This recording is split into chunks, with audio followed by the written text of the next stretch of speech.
Madame, Messieurs, bonsoir et bienvenue à cette édition de Regard social sur Equinox Télévision.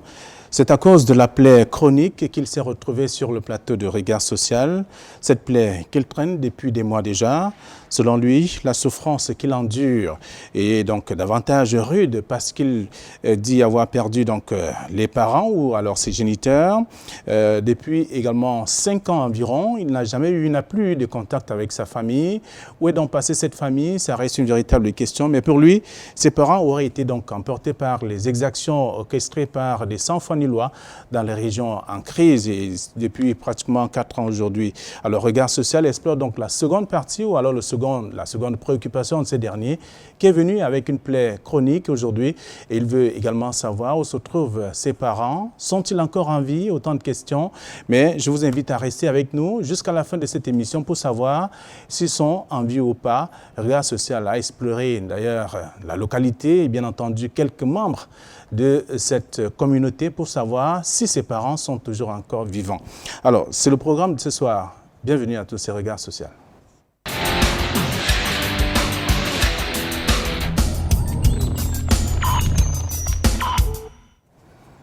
Avec nous sur ce plateau des invités et bien entendu, mais avant, je vous invite à revivre les moments de Elvis. Comment est-ce qu'il est arrivé à Regard social sur le plateau? C'était un moment émouvant, un moment choc, un moment touchant pour ceux qui ont regardé le programme ce soir-là. Mais aujourd'hui, il n'est pas difficile de revivre encore cela et avec notamment quelques témoignages que vous aurez à suivre au cours de ce reportage qui a été mené avec la caméra de Warren Z2 et sous la plume de Cédric Ndjeng.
Assis à même le sol, la mine dépitée et le regard perdu, le jeune homme que vous voyez ne souffre d'aucune démence.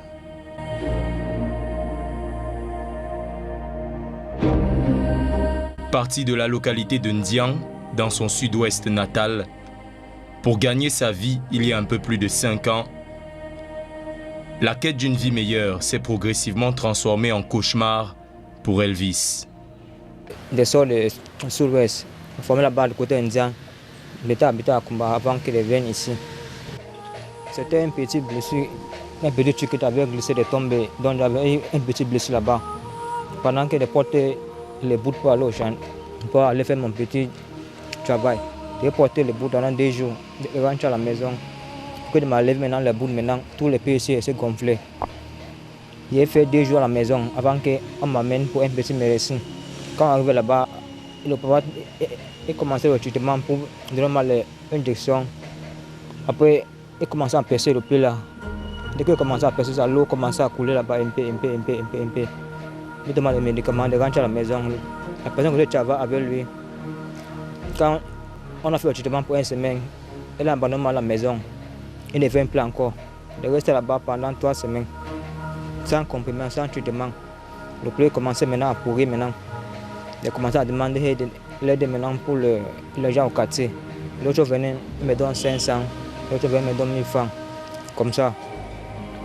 Je prends ça maintenant, je pars pour un paroisse à Dibamba là-bas. Le sœur me dit que là-bas il ne peut pas m'aider, il veut seulement faire le pansement pour que je rentre. Mais si ça amuse. Les murs de ce dispensaire sont devenus son refuge. Et le personnel qui y travaille, sa nouvelle famille, qui le soutient au quotidien. Les gens ici commencent à demander l'aide, jusqu'à part pour un risque là-bas, marqué petit pays là-bas. J'ai supplié là-bas, demandé là-bas, et donc dans le 15 000 que je pas de bruit avec. C'est le 15 000 maintenant que je viens ici pour la fondation médicale. Je viens donner ça à papa là.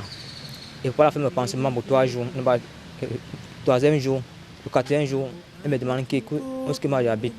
Je dis qu'avec le père comme ça, le bazar, il n'est pas accepté que je reste sur la maison là. Mes gens sont aussi loin. Je cherche à avoir les contacts. Mais comme là, le problème là-bas, il ne pas avoir les contacts là. Il est que bon, de entrer là-bas dedans, parce qu'il n'est pas me laisser que je reste dehors avec le pied, c'est comme ça.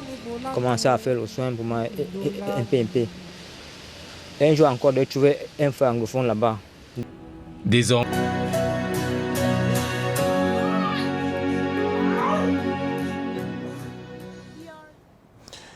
Et voilà la souffrance d'un être humain, la souffrance de Elvis Mokete que vous venez de vivre dans ce reportage.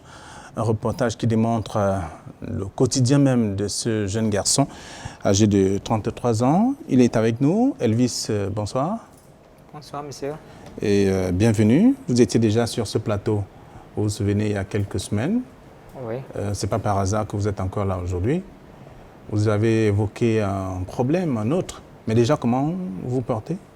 Non, ça va mieux maintenant. Ça promet déjà. Ça promet déjà. Ça promet bien. Oui, c'est différent de ce qu'on a vu à la télé. Oui, c'est quoi la différence? Un peu de différence. Ça promet bien. Donc, la prise en charge se fait Oui. normalement. Oui. Et comment vous faites? Vous prenez l'argent où pour continuer cette prise en charge? Toujours dans la rue? Toujours dans la rue que je me balade. Aussi pour demander un peu l'argent de manger et pour manger aussi parfois pour payer aussi les médicaments. Et aussi parfois quand on me donne quelque chose aussi, de manger ça pour le papa là, aussi qu'il y a avec lui aussi, que les gens disent quand même donner quelque chose aussi. Donc c'est dans la rue que je me balade aussi avant que de manger comme ça. Il y a des fois que lui aussi, avant qu'il arrive, il me garde aussi quelque chose. D'accord. Alors vous voulez déjà dire que vous êtes avec Ngempea Foku, bonsoir. Bonsoir. Et bienvenue. C'est vous le responsable du centre de santé. Voilà. Merci. Comment est-ce que vous l'avez accueilli? Oui, comme je l'ai dit tantôt, je ne sais pas là pendant qu'il arrivait dans le centre de santé. Lui, il arrive parce qu'il voulait faire son pansement. J'arrive me dit, il y a un patient qui est passé pour faire son pansement. Moi, je n'ai pas pensé que c'était. Je pensais que c'était une blessure, une petite blessure comme tous les autres. 2 fois. La 3e fois, c'est là où il arrive quand moi je suis là. Quand on détache le pied, moi j'ai mis les mains sur la tête. Pour dire vrai, si j'avais constaté le premier jour, je ne suis pas sûr que j'aurais eu le courage que j'ai eu quand on avait déjà engagé. Parce que quand je Vous avez dû le laisser rentrer? Le premier jour, ça ne devait pas être facile parce que n'ayant même pas déjà l'argent d'entrée. Parce qu'il y a parfois un patient qui arrive, il commence au moins avant de s'arrêter. Mais lui qui entre n'ayant rien, c'est déjà un problème. Donc il faut avoir donc Et avec une pareille plaie? Avec une pareille plaie. Il n'a ni médicament, il n'y a rien. C'est là où je vois au 3e pansement. Je fais appel au médecin du centre. Parce que le médecin lui-même n'avait même pas encore mis l'heure sur la blessure. Ce sont les infirmiers qui avaient fait les 2 premiers pansements. Quand je vois, je fais appel au médecin du centre qui vient et qui constate. Il me dit, est-ce qu'il a les moyens pour qu'on puisse le soigner? C'est là où je le rapproche. Est-ce que tu peux faire comment pour trouver de l'argent pour qu'on puisse te soigner? Il dit qu'il va aller demander de l'aide. Alors, quand il arrive, il vous dit qu'il sort d'où? Au départ, il est malade, il est patient comme oui, au départ, on ne lui pose pas trop de questions. Le jour que je commence à prendre des connaissances de lui, c'est quand je trouve la blessure à cet état. Et qu'il part, il dit qu'il part demander de l'aide. Qu'il revient avec 15 000. Donc, au jour d'aujourd'hui où il est assis, dans le centre, il a dépensé en tout pour tout 16 500. Parce que le premier jour paye 500, le 2e jour paye 500. Quand je dis même 16 000, Parce que le premier jour 500, le deuxième jour 500. Et le troisième jour, il vient avec 15 000 de l'aide qui vient d'une église, quelconque, je ne sais pas de quelle église c'était. Il a dit qu'il venait de Makepe, il lui a donné l'aide de 15 000. D'accord. Alors, vous allez davantage nous expliquer comment vous faites pour sa prise en charge. Le temps d'accueillir également Adolphe Ikome Njonjo. J'ai bouleversé. Voilà. Bonsoir et bienvenue. Bonsoir Flavien. Voilà. Bonsoir. Vous êtes psychologue clinicien et psychomotricien. Tout à fait. Voilà. Donc, toujours sollicité chaque fois qu'on a besoin de vous pour des cas pointus, pour des cas sérieux. Et pour avoir travaillé, même si c'est pour 1 ou 2 mois, dans un centre qui s'occupait spécifiquement de ces plaies incurables. Oui, c'est un plaisir, Flavien, de revenir sur ce plateau pour parler de ce cas où j'ai effectivement eu la possibilité d'intervenir dans la prise en charge psychosociale des plaies chroniques. D'abord dans une phase qui était une phase de formation des soignants, théorique, et ensuite au niveau de l'hôpital des districts d'Akonolinga où j'ai pu intervenir là-bas en remplacement d'un psychologue qui travaillait de manière plus longue et permanente avec cette équipe-là, mais qui n'était pas disponible en ce moment. Donc effectivement, c'est un plaisir pour moi de revenir aujourd'hui. D'accord. Alors voici Elvis, juste proche de vous, c'est la seconde fois. La première fois, vous l'avez vu, la blessure était telle qu'on a regardé tout à l'heure dans le reportage, mais ça a changé un peu. Oui, visiblement, il y a des changements. Il y a une évolution au niveau de la plaie, dans le sens probablement de la cicatrisation. Et aujourd'hui, il dit se sentir mieux. Il se déplace, il a une meilleure mobilité aujourd'hui. Ce qui veut dire probablement qu'il y a aussi peut-être moins de douleur lorsqu'il marche et lorsqu'il doit prendre appui sur ce pied-là. Et nous lui souhaitons de trouver toute l'aide nécessaire pour continuer sa prise en charge, son traitement. Alors, si c'est arrivé à ce niveau, ça veut dire que sur le plan psychologique, c'est déjà au top ou alors c'est stable? Sur le plan psychologique, on ne peut pas dire parce qu'il y a peut-être une légère évolution au niveau de la plaie, que c'est déjà stable, que c'est déjà OK. Parce que nous avons vu dans le reportage, et il l'a dit encore ici sur ce plateau, que c'est quelqu'un qui est encore plus ou moins dans une situation où il a besoin de recourir à l'aide des personnes dans la rue. Il n'a toujours pas n'est-ce pas, l'aide dont il a besoin pour se prendre en charge, ni même le soutien des personnes qui lui sont proches, qui auraient été d'un apport non négligeable à ce niveau, même sur le plan moral ou psychologique. Donc on ne peut pas dire à ce moment précis que ça va sur le plan psychologique. Alors, il continue de errer, il continue de faire la rue pour se trouver un peu d'argent. Alors, il est toujours avec nous. Elvis, est-ce qu'on peut savoir, avant d'arriver dans ce centre de santé, vous étiez où? Oui, j'étais actuellement en face d'Angoté là-bas. Vers le pont? Oui, vers le pont là-bas. Le pont sur le Vouri? Oui. Oui, dans les environs. Oui, il y a un papa anglophone là-bas qui avait construit sa petite maison aussi là-bas, qui lui sert aussi pour le débrouiller aussi. Donc c'est là-bas que j'étais habité là-bas. C'est avec ma moto que j'ai fait ça. Dans le moment de Corona, les gendarmes sont arrêtés ma moto. Comme je n'avais pas le papier complet pour la moto, j'ai fait l'effort pour prendre la moto là. Les gens m'ont compliqué jusqu'à finalement, je crois que je ne peux pas prendre sa moto encore. J'ai laissé la moto là-bas, j'ai resté à la maison. Et il y a un frère là-bas qui est là-bas avec Tangout aussi. Il aussi travaille là-bas comme ça. Il a venu dire qu'il faut que je travaille là-bas devant lui. Et pour qu'on travaille aussi là-bas. Donc, j'ai accepté de travailler là-bas aussi, pour faire le travail aussi là-bas. J'avais lui là-bas. Donc, c'est là-bas aussi que j'avais un jour qu'il y avait la petite pluie qui s'est tombée. Je voulais sortir pour traverser un petit caniveau. Je me suis glissé. Et il y a le petit blessé ici. Dès qu'on a le petit blessé ici. Après 2 semaines maintenant, il me dit qu'il faut que je rapporte les bouts pour qu'on travaille avec. Donc, c'est les bouts maintenant que j'ai reporté ça pour les 2 jours. Maintenant, pour travailler avec. Le deuxième jour maintenant, pour enlever les bouts, commencer à sentir comment les pieds, la pièce. La nuit, comme je dors, Il commence à voir comment le sang, comment les pieds commencent à gonfler jusqu'à au matin. Il n'arrive même pas pour marcher encore avec le pied. Donc, de Chavez, je rentre maintenant à la maison. Je me couche avant que le soir, maintenant, je rentre. Je pas chercher une pharmacie pour prendre les médicaments. Mais comme je me suis couché, je n'ai plus la force encore pour réveiller. J'ai fait seulement 2 jours, plus que 2 jours là-bas à l'intérieur sur la petite chambre là. Les 2 jours là maintenant, on m'a porté maintenant, on m'amène dans un médecin là-bas à Vallée-Bersengue. Ils ont injecté moi là-bas, ils me donnent les comprimés que je rentre à la maison.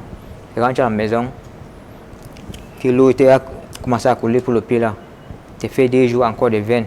C'est là où on a commencé maintenant pour faire le pansement pour le pied là. Il a fait le pansement pendant 1 semaine et demie. La personne que le travail avec lui aussi, jusque les veines commencent sur le travail là aussi. Il dit que le pied là, qu'il voit ça comme ça, lui aussi, il a peur aussi avec le pied là, que c'est quelque chose où il ne connaît pas. Donc ils sont passés à ma maison. Et pas lui. Depuis le jour là, il n'est plus revenu encore. Il reste là-bas jusqu'à. Les gens aussi me passent là-bas aussi. Parfois me donnent 500 000 francs. Quand il a été au moins 3 000 de rentrer pour le pied là, pour faire le pansement. Mais avant que j'ai eu le 3 000 là, j'avais fait même peut-être 5 jours, c'est comme ça. Quand il n'est pas là-bas, les médecins me disent que quand il joue comme ça, ce n'est pas bien. Jusqu'à un temps, les gens aussi disent qu'il n'a pas moyen aussi. Il reste à la maison pour qu'il puisse venir d'envoyer le message. Pour que les gens lui disent que ça ne va pas exprimer avec moi à la maison. Il dit que ça a dépassé lui. Donc il fait là-bas pendant 3 semaines là-bas. Le papa aussi qui est à la maison là aussi. Il dit qu'il ne peut pas rester aussi chez lui là-bas. Avec les gens les blessés aussi comme ça. Il vous a demandé de sortir? Oui, il a demandé de sortir. Il dit que mais il me demande de sortir, qu'il veut partir où maintenant. Il dit que ce n'est pas son problème. Il dit que chez nous là-bas, il aussi voit qu'il y a la guerre là-bas aussi. On ne peut pas partir là-bas. S'il y a moyen pour qu'il puisse soigner ici, même si vous payez après, il peut payer ça. Au moment le pain n'était pas grave comme ça. Si on peut sortir un peu l'argent, même 30 000, il peut soigner. Allez là. Donc c'est parce qu'il n'y avait pas d'argent pour le traitement, pour le pansement que la maladie s'est aggravée. Oui. La blessure a pris du volume. Ouais. Alors, vous êtes parti du sud-ouest pour venir vous chercher à Douala? Oui, mon père est sorti du côté d'Indian, ma mère côté de Fako. Ma maman était habitée à Kumba. Ok. Oui, j'ai eu la maladie à Kumba. On a venu chercher moi là-bas à Kumba. On m'a mis là-bas à Fako. On m'a soigné là-bas.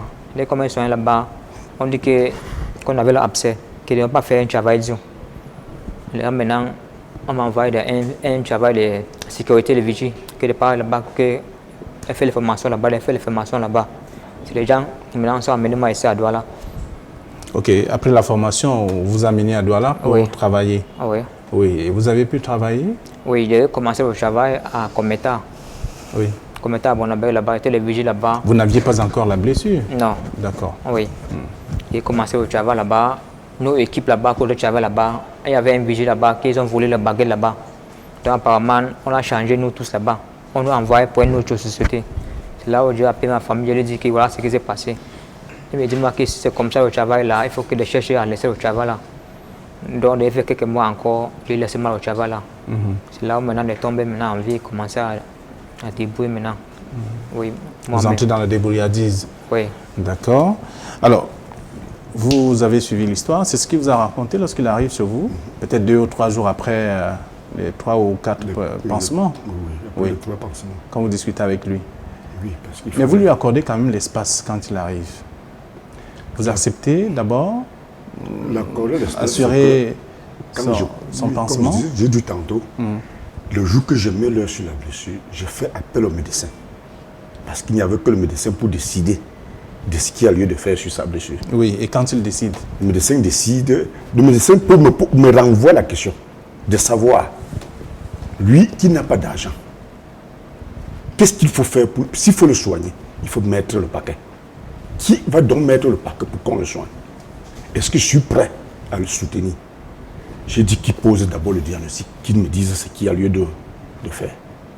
Quand il le fait, je dis bon, je vais essayer. C'est là où on lui dit de venir le matin. Il revient le matin. On a fait appel à un deuxième médecin avec qui, le médecin du centre, on travaille ce jour-là. Si vous voyez là, il y avait 2 médecins sur lui le vrai jour qu'on a commencé. Je peux dire que c'est au troisième pansement que je pense que c'était le vrai traitement qui commençait ce jour. Bon, quand on finit, ne pouvons pas le laisser faire des va-et-vient. Parce que pendant ce temps, il ne marchait pas bien, il tenait une canne. Le laisser partir, ça allait prendre des microbes à chaque fois pour revenir. Ça veut dire qu'on ne pouvait pas réussir à ce qu'on peut penser. C'est là où je dis, là où tu viens là, tu ne peux plus rentrer. Parce que, ou bien, si tu as quelque chose à prendre à la maison, tu peux prendre, tu reviens. Parce que après le travail qu'on va commencer aujourd'hui, on va t'hospitaliser parce que tes soins doivent être suivis sur place. Ce où il me dit, il n'a pas de maison. Il marche avec sa maison, c'est-à-dire il avait un petit sac qu'il mettait, il arrêtait comme ça. Je dis comment? Il dit qu'il n'a rien à prendre quelque part. Si tu habites où? Il dit qu'il habitait sur la rue de la mosquée de Bonamou Sadi. Quand le soir arrivait comme ça, comme il demande de l'aide, comme il demande là, dès que la nuit tombait, il se trouvait peut-être dans le mur d'une barrière, il se couchait là, il dormait. C'est là où on a dit, bon, tu vas te laver, tu vas t'installer. C'est comme ça qu'il est entré au centre. On a commencé le soir. Ce geste, c'est seulement avec lui ou alors c'est avec bien d'autres patients qui sont passés chez vous? Bon, je veux dire que ce n'est pas C'est-à-dire accorder l'hospitalité à quelqu'un comme ça? Ce n'est pas seulement avec lui. C'est avec beaucoup d'autres personnes. Vous dites pas ça parce que vous êtes à la télé quand même? Non, pas ça. Si je suis à la télé, d'autres peut-être, ils sont peut-être en train de m'écouter ou en train de me vivre en direct. Ce n'est pas le seul. Mais la seule différence, c'est que son cas a été beaucoup plus sérieux. Oui. Son cas a été beaucoup plus sérieux. C'est pour ça que quand on le prend en charge, il est obligé d'être stable. Parce qu'il y a des injections qu'il fallait faire au moins 3 fois par jour. C'est-à-dire, tous les 8 heures, il ne pouvait pas se balader. C'est là où je commençais. Et on lui pose la question, où est-ce qu'on peut trouver un membre de la famille? Parce que j'ai eu beaucoup peur, jusqu'ici. Pourquoi? La peur était dans le sens, quelqu'un que vous ne connaissez pas, comme vous avez dit tantôt, vous le prenez, vous voulez l'aider. Mais vous ne savez pas ce qui peut vous arriver aussi en retour. Ça peut être un braqueur qui a eu ce problème pendant le braquage. Ça peut être un enfant de la rue. Bon, si c'est un enfant de la rue et qui peut comprendre que c'est juste que tu veux l'aider, c'est encore mieux. Mais si c'est un braqueur, ce sont des gens que instantanément, ils peuvent changer encore de mentalité. Mais j'ai quand même dit, à un moment donné, je vais saisir la brigade de Bonamou Sadi, le commissariat. Mais à un moment donné, j'ai dit, bon, autant mieux d'abord m'occuper. Je lui ai posé 1000 questions. J'ai dit, bon, là où je suis là, je prends un engagement qui peut à un moment donné prendre ma tête. Mais je le fais pour le nom du Dieu, parce que si je te laisse partir et que tu peux mourir alors que je pourrais faire quelque chose pour toi, bêta, c'est là où il s'est installé. Tous les jours, je lui pose la même question. Est-ce que depuis là, tu n'as pas eu la nouvelle de quelqu'un? Il dit non. La seule personne qu'il a dit qu'on pouvait rencontrer, il a dit qu'il était à Bonamou, un taximan, qu'il fallait qu'on aille là-bas.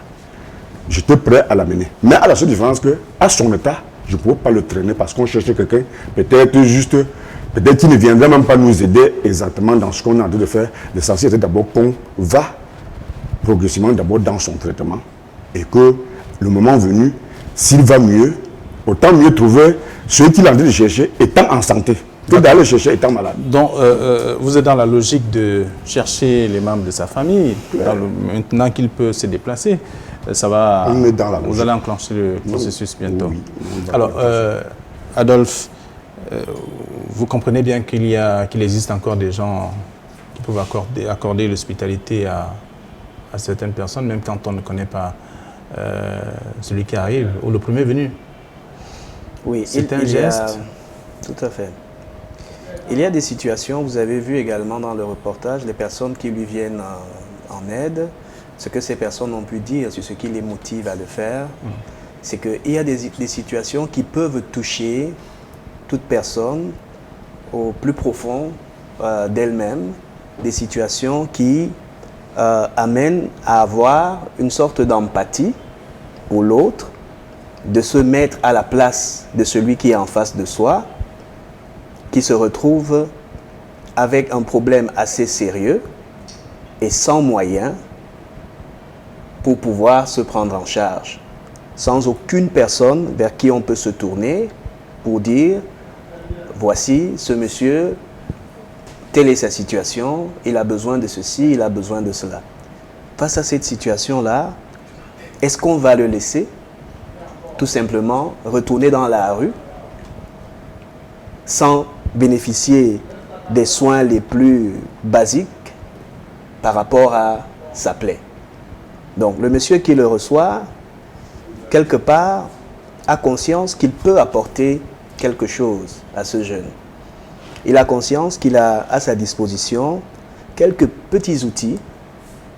Il a un certain nombre de choses qui peuvent déjà apporter un soulagement par rapport au vécu qu'il a dans son corps à cause de la plaie, mais aussi un soulagement d'un point de vue psychologique et moral, parce que lui, n'ayant personne, se baladant comme ça dans la rue avec cette plaie-là, ça devait être source d'une grande anxiété chez lui, parce qu'il ne savait pas de quoi il était question, il ne savait pas si on pouvait soigner cette plaie, il ne savait pas qu'est-ce que ça allait demander comme moyen, il ne savait pas, il y a un certain nombre de choses qu'il ne maîtrisait pas, il y avait une incertitude qui faisait que certainement ça devait être très difficile pour lui sur le plan moral. Alors, et c'est pas fini, parce qu'ils viennent de parler de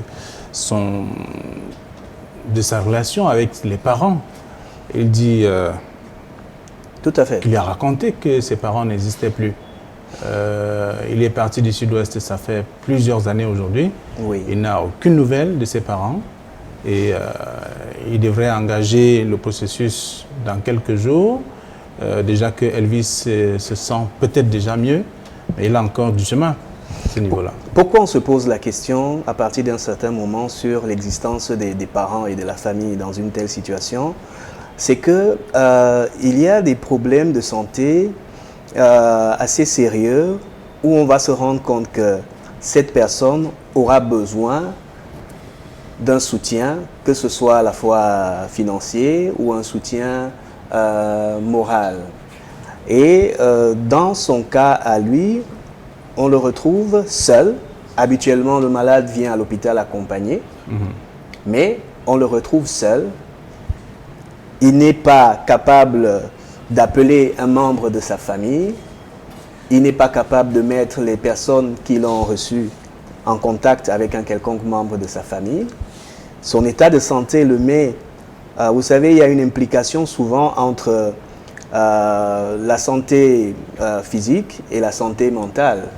Le fait d'avoir un tel problème, de souffrir de cette manière-là au niveau de son corps, affecte forcément le moral, affecte forcément l'état de la personne sur le plan psychologique. Et nous avons vu que par rapport à la cicatrisation, il était important que sur le plan justement psychologique, il trouve un équilibre, parce que les études avaient montré que les personnes qui étaient soit anxieuses, soit dépressives, pouvaient avoir une cicatrisation plus lente. La guérison pouvait être encore plus lente chez ces personnes-là. Et donc, il a décrit tout à l'heure une situation où il vivait avec quelqu'un à Douala, lorsque le problème a commencé. Et à cause de la nature de la plaie, qui est une plaie pas comme les autres, à cause peut-être des odeurs et tout ce qui accompagne cette plaie, ça a suscité un mouvement de rejet déjà de la part de celui avec qui il vivait. Et donc il se retrouve à partir de ce moment-là isolé. Il se retrouve à partir de ce moment isolé, n'ayant pas ce qui naturellement devrait, dans cette situation, être à ses côtés pour le soutenir. Je parle là de sa famille. D'accord. Alors, justement, de sa famille, Elvis qui est toujours avec nous sur ce plateau. Elvis, vous avez déjà une autre famille, Bernard et bien d'autres aussi qui vous encadrent et qui vous prennent en charge. Ça fait déjà une famille. Vous êtes encore obligé de chercher vos parents?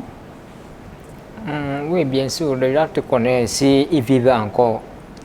Parce qu'après tout, c'est ma famille. Je sais qu'ils ont déjà ma famille, mais il faut que je connaisse aussi s'ils vivent aussi ou ils sont dans la mort. Parce que ça me dérange aussi. Oui. J'ai besoin de connaître s'ils vivent encore ou ils sont comment, ou je ne sais même pas. Oui. Mais je veux vous remercier aussi de la famille de Bernard Foucault, comme ils ont filmé aussi là-bas aussi. C'est aussi bien aussi. Oui. J'accepte pour qui c'est. J'accepte ça aussi que c'est ma famille aussi. Il faut que aussi que moi aussi me voir mes gens aussi. Oui. Oui, mais vous voulez voir vos gens. Est-ce que vous avez quelques bribes d'informations les concernant? La dernière fois, c'était quand? La dernière fois que vous avez vu un des membres de votre famille, un frère, une sœur? Comme j'avais dit comme ça, que c'est seulement le frère à Bonabéry qui, s'il n'est pas là-bas, s'il est lui voir là-bas, c'est lui qui peut me dire. Oui, si vraiment, si personne là-bas, parce que c'est une personne qui lui parle là-bas, tant en temps là-bas, c'est comme il fait aussi là, dans le transport. Oui, parfois aussi, il fait dans le clando qui parle Limbe-Boya aussi, comme ça. Donc celui qui peut apporter une nouvelle là-bas. J'avais dit au repas aussi que c'est seulement la seule personne que j'ai à ça là. Que si je le vois, il peut me dire si mon gens la vit encore ou comment. Vous n'avez pas de téléphone? Comment vous allez faire pour retrouver? J'avais le téléphone quand j'ai commencé ici, mais avec le souffrant là, bien sûr, j'oublie pour vendre ça, pour manger au moins. Parce que je n'ai pas moyen même pour manger là-bas. Quand j'étais là-bas, en face d'un autre là-bas, j'avais le téléphone, mais je n'oublie pour vendre ça. Parce que je n'ai pas moyen même pour manger même. Je n'oublie pour vendre mon téléphone. Alors, Elvis est donc à la recherche de ses parents, même s'il a déjà trouvé une famille chez Foucault Bernard, qui est bien entendu ce qui l'entoure au quotidien. Vous lui avez accordé cet espace où il passe des nuits. Jusqu'à quand vous allez faire ça?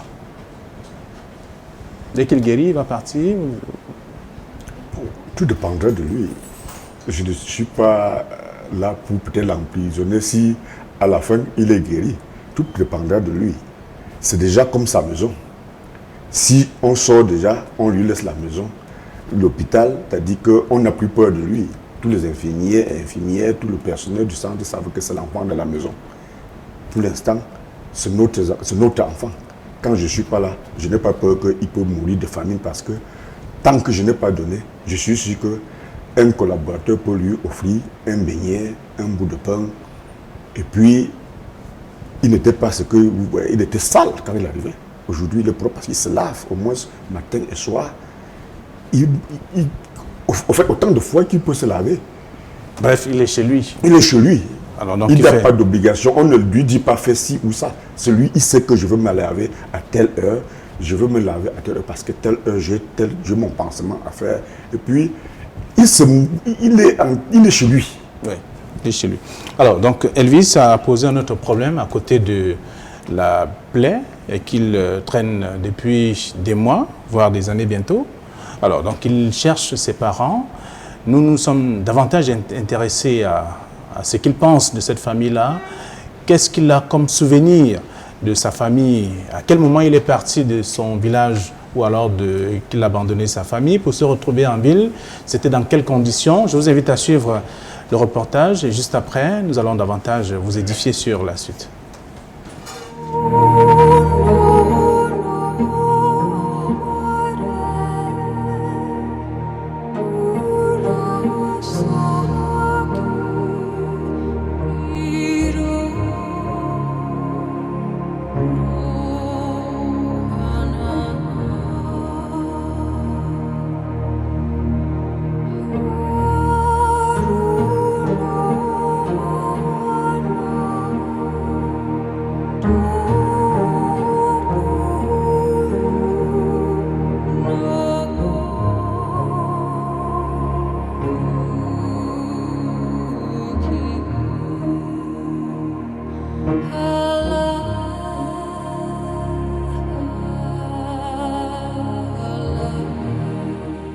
Elvis Moukete, souffrant d'une plaie inguérissable depuis des mois, est sans repère. À côté de la plaie qu'il traîne, le jeune garçon de 33 ans. Et voilà Elvis qui nous racontait les circonstances dans lesquelles il est parti de la maison familiale. Il s'est retrouvé à Douala pour se chercher parce qu'il venait travailler. mais il n'a pas pu à cause des difficultés que rencontrent plusieurs personnes lorsqu'il faut se trouver de l'emploi. Adolphe, vous comprenez bien les circonstances dans lesquelles il se retrouve à Douala, difficile justement, et puis 5 ans après, il n'arrive plus à retourner parce qu'il ne sait pas, il n'a plus de repères, les repères de ses parents. Oui, donc c'est une chance pour lui d'avoir été sur ce plateau la première fois pour parler de sa plaie, qui lui a donné la possibilité d'être exposé, d'être vu sur toute l'étendue du territoire, et donc de lancer cet appel, de poser ce deuxième problème, qui est un problème qu'il traînait certainement pendant tout le temps où il était dans la rue, en train d'errer, sans soutien, sans moyens, se demandant comment faire pour retrouver les siens. Donc, dans une situation comme celle-là, surtout que sa mère est dans une zone considérée comme une zone de conflit armé, dans une telle situation, la personne va se retrouver dans un état d'incertitude. Dans un état d'incertitude parce que il se demande, est-ce que ma mère est vivante? Puisque je n'ai pas de nouvelles d'elle. Est-ce qu'il y a encore un membre de ma famille qui est vivant? Et donc ça, c'est des questions qu'il a traînées pendant toute la période où il errait dans la rue et même maintenant, où il se pose cette question. Et c'est des questions qui sont obsédantes. C'est-à-dire que dans la souffrance, il n'arrête probablement pas de se demander ce qui est arrivé à ses parents, ce qui est arrivé à sa famille pour qu'il se retrouve seul aujourd'hui. D'accord. Alors, nous accueillons également sur ce plateau Bertin Tinda. Bonsoir. Bonsoir Flavien.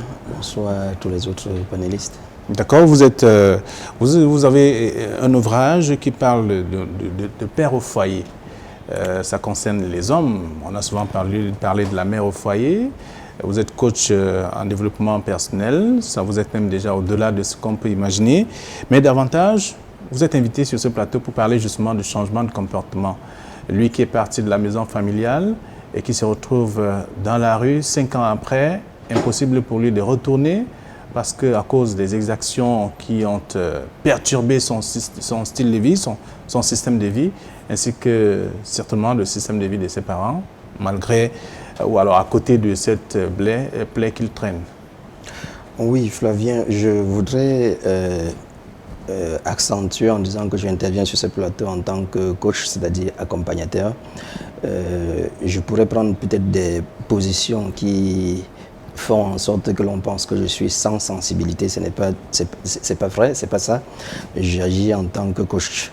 Donc, dans cette posture, je suis obligé, pas simplement de voir les choses positivement, mais de dégager dans un premier temps les degrés de responsabilité de chaque personne dans chaque situation, parce que si vous ne regardez pas, vous ne comprenez pas quelle est votre responsabilité dans une situation, ce problème, il va toujours revenir et puis vous n'aurez pas toujours des solutions.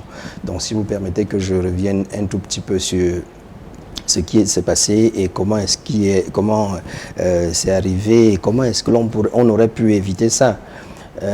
Parce que au-delà du cas social que nous avons aujourd'hui présentement sur le plateau, il y en a beaucoup d'autres qui souffrent de cette manière, peut-être beaucoup plus gravement qu'on ne peut l'imaginer. Mais comment est-ce que l'on pourrait faire de telle sorte que l'on n'arrive pas dans cette position, dans cette situation? Il y a, comme je le disais tout à l'heure, des degrés de responsabilité, notamment au niveau des organisations, parce que dans le management des organisations, par exemple, on va parler du projet politique, et c'est dans ce projet politique que nous avons le projet social.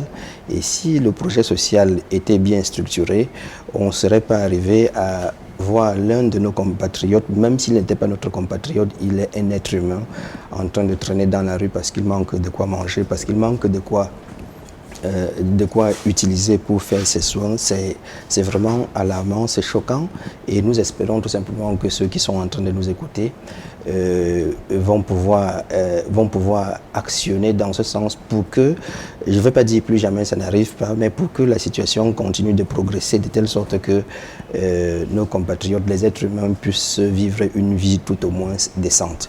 Maintenant, au niveau de... Ça, c'est au niveau de l'organisation, mais au niveau de l'individu, tel que le cas social que nous avons aujourd'hui, pendant que nous attendons que le politique fasse quelque chose, il y a lui qui est en train de subir. Mais comment est-ce qu'il aurait pu? Il a 33 ans. Il a 33 ans. Il est ici tout simplement parce qu'il a eu cet accident. Mais en fait, ce qu'il faut dire clairement, c'est que je veux dire, j'emploie entre guillemets, il est décédé depuis, et puis il attend tout simplement, il est décédé depuis, ou bien il est retraité depuis, il attend tout simplement l'âge de la retraite pour entrer au quartier. Ça veut dire quoi? Ça veut dire que nous avons beaucoup de jeunes aujourd'hui qui, à 20 ans, devraient déjà être capables de s'assumer, ne serait-ce que pour avoir de quoi manger, ne serait-ce que pour avoir un emploi qui leur permette de vivre décemment, mais ils ne le peuvent pas. Peut-être là, c'est dû au système éducatif que nous avons, qui forge beaucoup plus les jeunes à la consommation de l'emploi et non à la création de l'emploi. Peut-être au paradigme, c'est-à-dire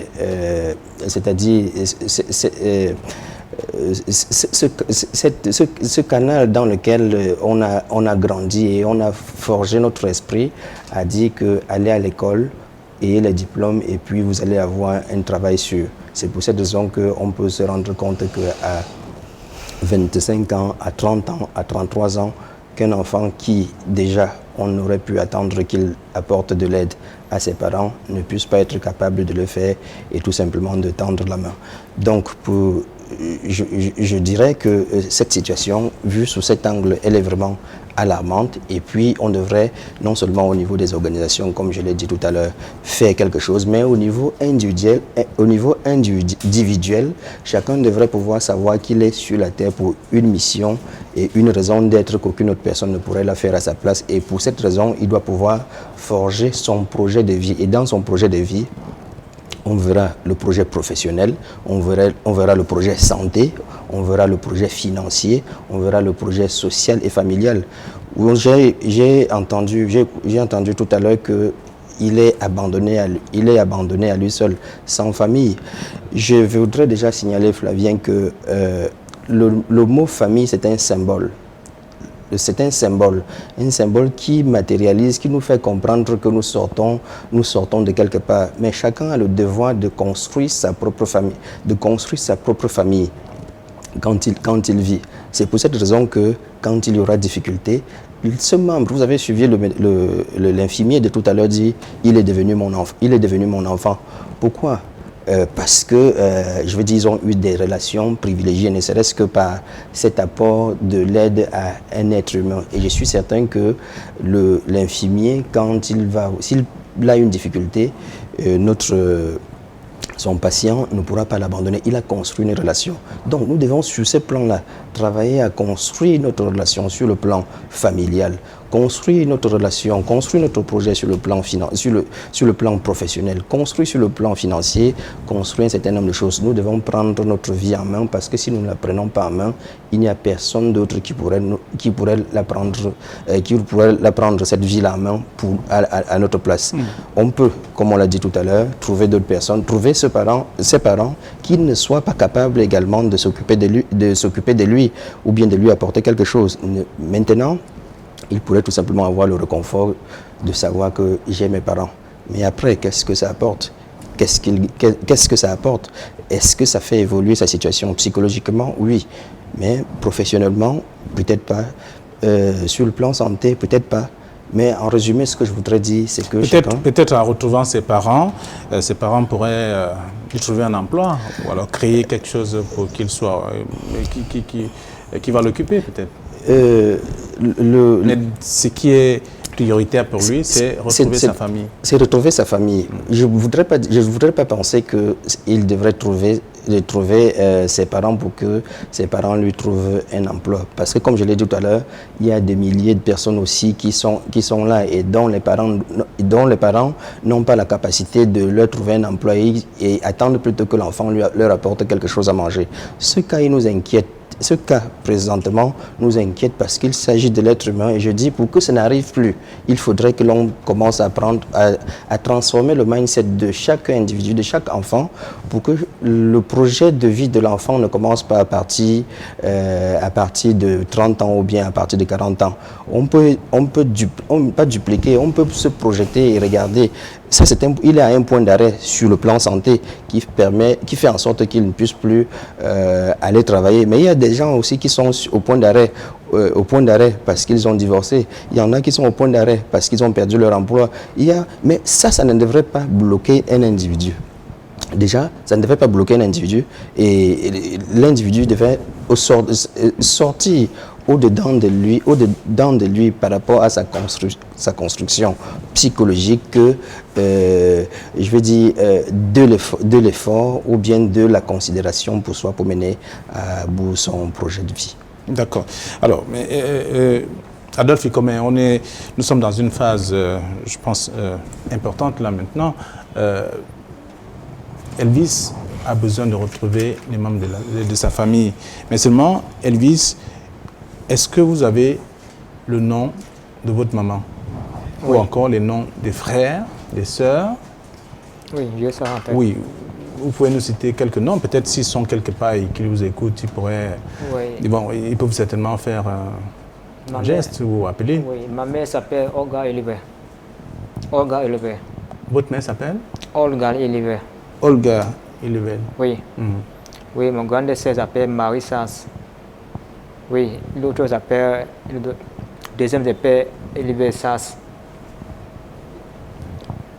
Troisième s'appelle Echo John. Je suis quatrième. Oui. La personne qui me suit derrière, elle s'appelle Lizzie Mojoko. Notre dernier nid s'appelle Javia Mokete. Ok. Oui. C'est le nom là-bas. Bon, ça, c'est la famille, Oui. donc les enfants de votre maman Oui. et de votre papa aussi. Mais vous vous souvenez de la date de son décès encore? Le décès de papa? C'était Il est décédé, vous étiez encore Oui. en contact avec les membres de la famille? Oui. Oui. Il est décédé en 2014. 2014. Le mois d'avril. Ok. Là où c'est décédé en 2014, mois d'avril. C'est voilà qui s'est décédé. Et vous laissez la famille où? Exactement à Kumba, à Boya, Motengene, où exactement? C'est ma mère là-bas qui vivait là-bas, là-bas avec la personne que je me suis. Excusez-moi, ma mère n'a pas fait tous les enfants avec une personne. Oui, elle a fait tous les enfants avec 3 personnes. Oui. Ils sont 6, 3 parents. Et puis, les deux, premier et deuxième, ils ont les parents. Le deuxième voulait écouter. Oui. Le troisième, maintenant, personne que je lui suis. Oui. Et il y a son père aussi, c'est mon père qui est le dernier mari que ma mère a trouvé, oui. Donc c'est moi qui étais le premier l'enfant pour mon père. Ok. Oui. Le troisième mariage? Oui, troisième mariage. Vous êtes le premier enfant du troisième mariage? Oui. Ok. Donc apparemment, avant que mon père mon père, ils ont mis un montagne là-bas. Mais avant que mes mères étaient là, à Kumba. Oui, pour chez un côté qu'ils sont là-bas. Oui, parce qu'ils ont fait mon champ là-bas, au cacao là-bas. C'est une maladie qu'ils ont fait là-bas, on veut me chercher là-bas pour me soigner. Dès qu'on me soigne ici maintenant, c'est là où maintenant, je prends la route maintenant pour venir ici à Douala pour venir. Est-ce que vous pouvez encore reconnaître toutes ces personnes? Je veux dire tous vos frères. Oui, je peux bien les connaître. S'ils arrivent là maintenant, vous pouvez les reconnaître? Oui. Ok.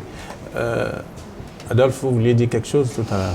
Oui, juste une précision pour dire qu'il s'agit là d'une personne qui était d'abord actif sur le plan du travail, sur le plan social. Il avait déjà une certaine autonomie.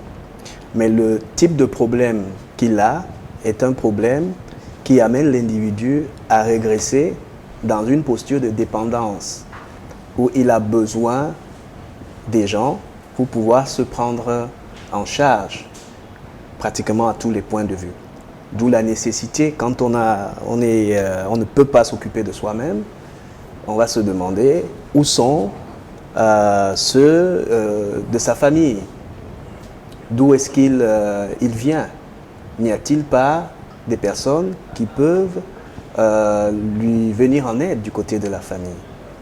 Donc, dans une situation comme la sienne, il est clair, on ne peut pas se le cacher, que avoir un fonctionnement social et professionnel normal serait assez difficile tant qu'on n'a pas atteint un niveau de guérison assez satisfaisant.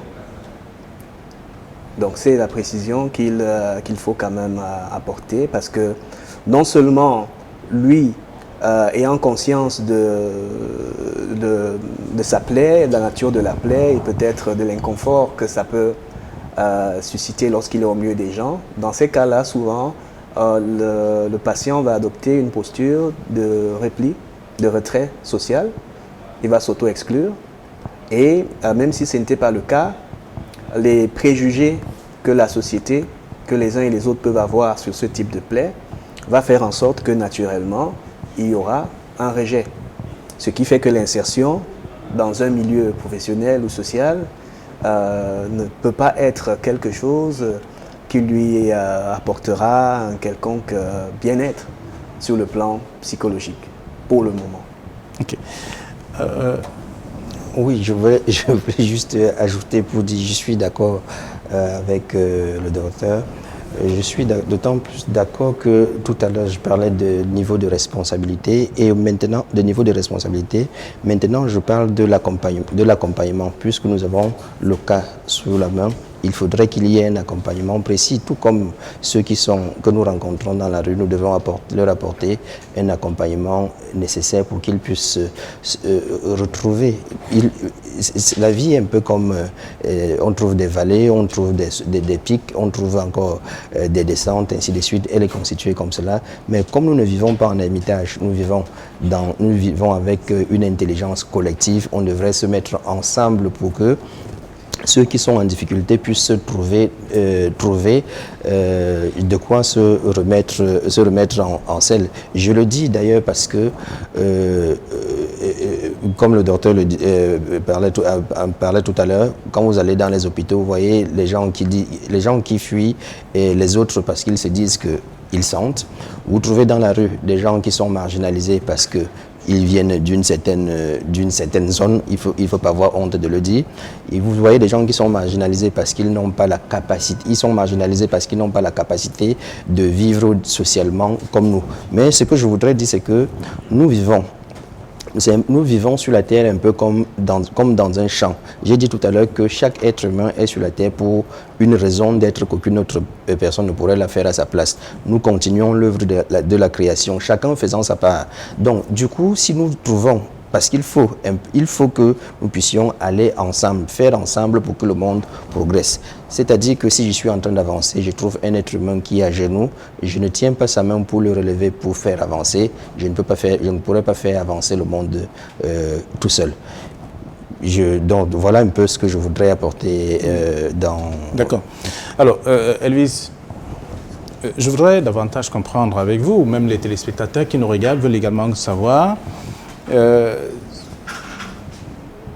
qu'est-ce que vous allez faire si jamais votre maman arrive ici?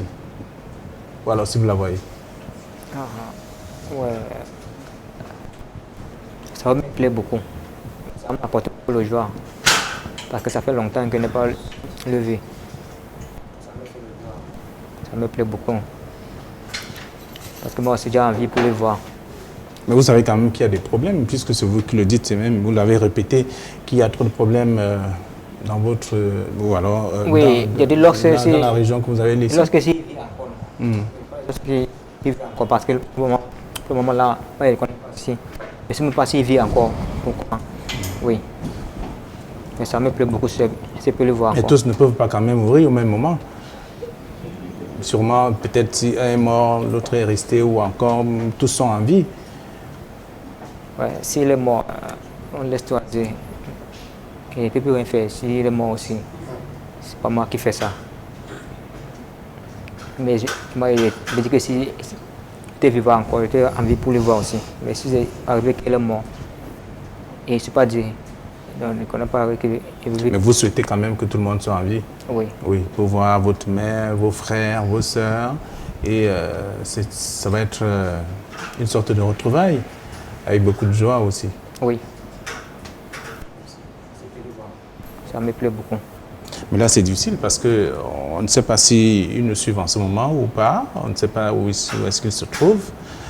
Tout ce qu'on sait, c'est que les gens regardent la télé, ils suivent l'émission. Vous avez quand même un message envoyé à ceux qui s'ils sont quelque part ou alors... Oui, j'ai un message pour donner ça pour tous ceux qui me voient à la télé maintenant. Comme je dis, je suis recherche pour ma famille. Oui, depuis 5 ans que je n'ai pas le vu là-bas. Mais apparemment, chaque fois que je pense aussi pour partir là-bas, comme le gars aussi, il n'est pas parti là-bas. Chaque fois que je pense pour parler, les gens aussi me disent que nous, là, n'est pas là-bas. Là-bas, c'est grave.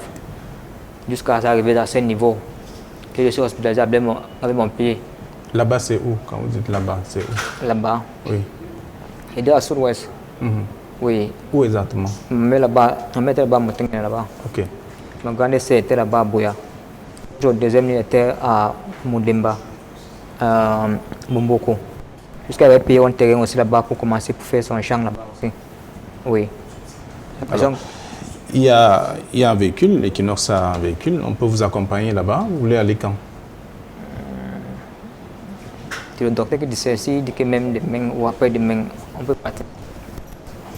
Même demain matin? Oui. D'accord, on va organiser ça avec Danny Warenze, qui est le réalisateur de l'émission. Okay. Donc à la fin de ce programme, oui. on verra comment, est-ce qu'on peut aller où, on commence où? À Tiko? Non, on commence à Moutenguene. Oui. Oui. Après Moutenguene, on ira où? On n'est pas à Boya. À Boya. Oui, mais 16. Et après Boya? C'est là-bas, c'est le déandre là-bas maintenant. Jusqu'à Kumba là-bas, j'étais aussi là-bas. Avec les gens de mon pays là-bas aussi. Et aussi là-bas, on ne connaît même pas. Vous connaissez quand même des maisons? Oui, je connais. Si on arrive à Moutenguene, vous connaissez la maison? Oui. D'accord. À Boya aussi? Oui, je connais ça. Et où encore? Nous, ça va là-bas. Bon. Moutenguene et Boya. D'accord. Demain, nous allons, je crois, nous partirons. Ok. On va faire un tour. C'est que je pense qu'on peut aller. D'accord. Vous avez dit à votre médecin, à celui qui s'occupe de vous. Oui. On ira avec lui ou vous irez simplement avec nous? Je ne sais pas. On va aller avec lui aussi, dans le véhicule, l'Equinox. Oui, c'est accepté, on peut parler. On va aller avec lui. Mais il ne va pas laisser son hôpital pour vous accompagner. Je ne sais même pas. Il faut que personne. Pour les qui il voit qu'il veut partir, il peut nous accompagner pour partir là-bas. Mais on constate quand même qu'il a des très bons projets. Il a des idées. Effectivement, et c'est justement là où j'avais peur qu'il ne chute. J'ai dit tout à l'heure qu'il était dans un point d'arrêt. D'autres personnes parleraient qu'il a échoué. Non, il n'est pas échoué, il est dans un point d'arrêt. Et effectivement, dans ce point d'arrêt, il garde le moral très très haut. Très très haut. Je voudrais déjà, même avant qu'on continue, peut-être suggérer que il a ce mal dans la jambe, sur le plan santé. Et tout le reste de son être fonctionne encore, ne serait-ce que sur le plan psychologique, ça fonctionne, sur le plan entrepreneurial, ça fonctionne. Aujourd'hui, avec l'arrivée de la digitalisation, de l'économie numérique, de tout un tas de choses sur le plan d'Internet, on peut investir, on peut travailler, parce que si on lui offre un travail aujourd'hui où il va être obligé de porter des charges, ça va être assez difficile. Mais il ne faut pas qu'il perde espoir là-dessus, parce qu'il peut se remettre sur pied. Et cette situation qu'il est en train de traverser doit être dans le futur un sujet de motivation pour lui, parce qu'il expliquera aux personnes que là où vous voyez, je suis passé par telle chose. C'est pour dire que toutes les difficultés que nous traversons doivent être transformées en opportunités, parce que ce sont des échelles de la vie qui nous permettent de gravir, de grandir pour nous retrouver au sommet. Il n'y a aucun chemin de la vie qui est tout plat où on peut tout simplement courir et arriver. Je suis très content, comme je l'ai dit tout à l'heure, qu'il ait ce sens, ce sens positif de la vie. Mais il a besoin des gens pour l'accompagner au sud-ouest. Il y a des places dans le véhicule. Vous irez avec nous demain.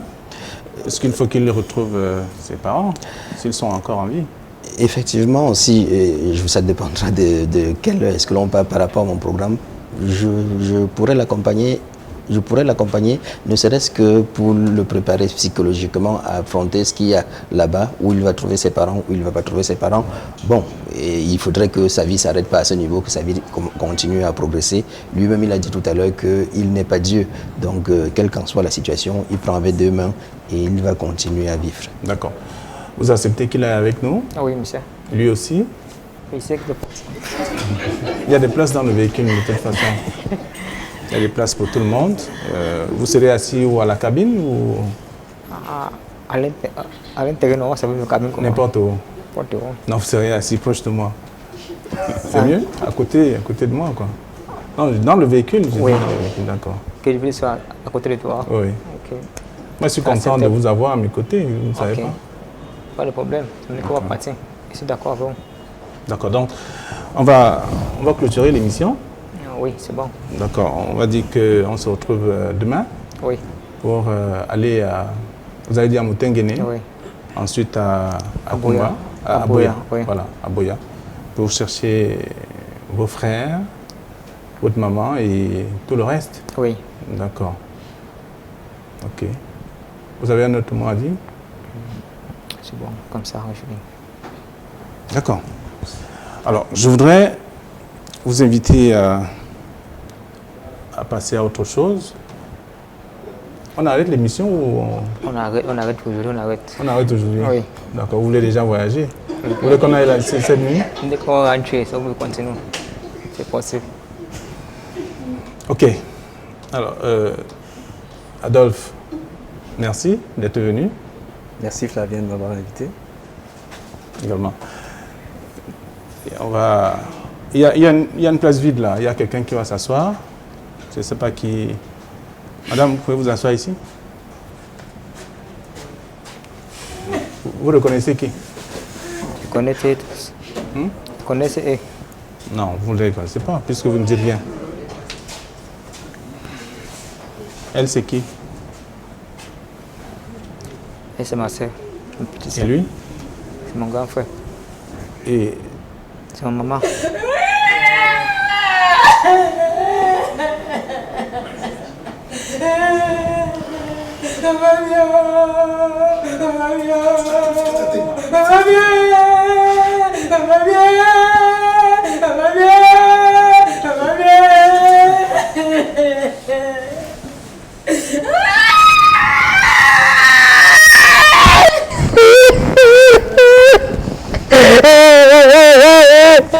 What am I going to do, my son?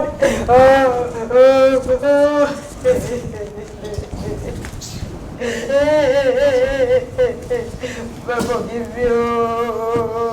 I will take you back home. Everything has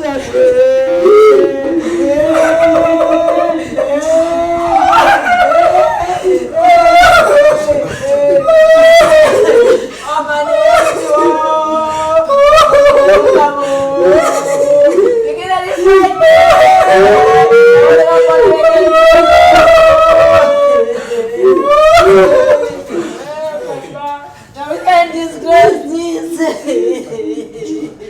You can outside for now. You can outside for now. You're gonna go to the floor. Without you, without you, without you, without you, without you, without you.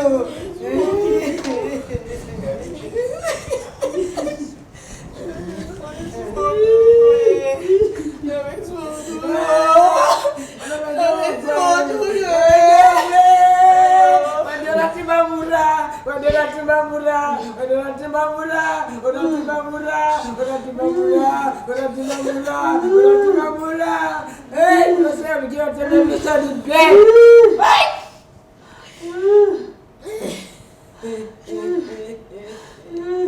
Well, Papa God, thank you.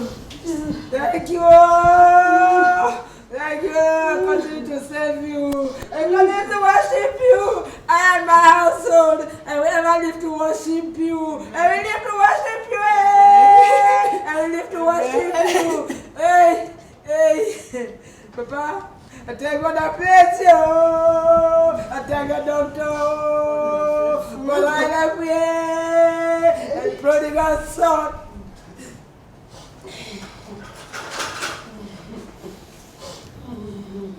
Ami, Naouda. With a clean face.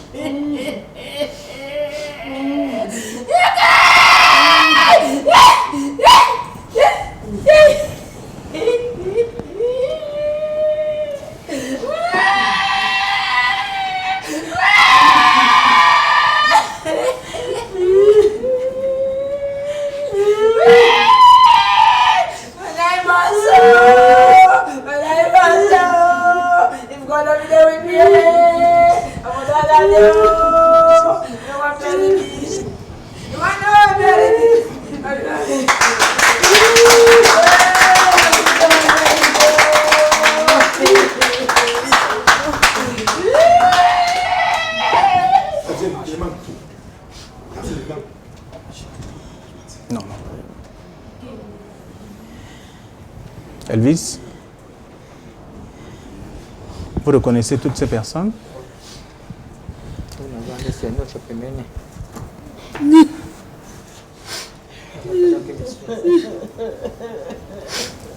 C'est vous.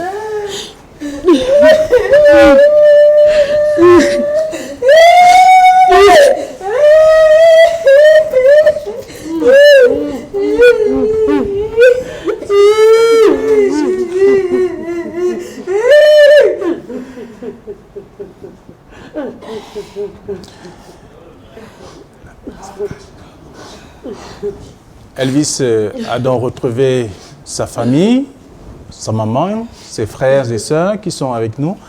Sur ce plateau, vous comprenez bien l'émotion qui anime tout le monde sur ce plateau, j'imagine vous aussi à la maison. Mais seulement, Regard Social a effectué un voyage pour Mutengene, découvrir cette famille dans son environnement immédiat. Je vous invite à suivre le reportage en question et juste après, nous allons revenir sur le plateau et écouter les uns les autres. Cette maman qui... I dey struggle every day, I dey pray. You might be Elvis and one girl, Mokete. 6 years, so not be 6 days. The picking that de cette famille qui a perdu son chef il y a quelques années. La crise sécessionniste qui secoue les régions anglophones n'aura pas été à leur avantage dans le processus de recherche de leur frère Elvis Mokete.